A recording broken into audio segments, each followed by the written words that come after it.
So today we're going to look at the new desktop restore feature for Codex.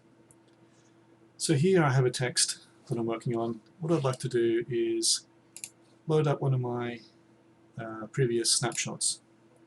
The snapshot is the state of your desktop, of the windows in your desktop at a given time. So all these windows are some text that I had open earlier, and I want to continue my research where I left off. I might change my background image. Now with the desktop restore feature, at this point everything has taken place to set us up to restore this desktop. So all we need to do to restore the desktop is we're going to close this window, reload it, and there we are. Our desktop has been restored to its previous state. So we can continue our research at our next session.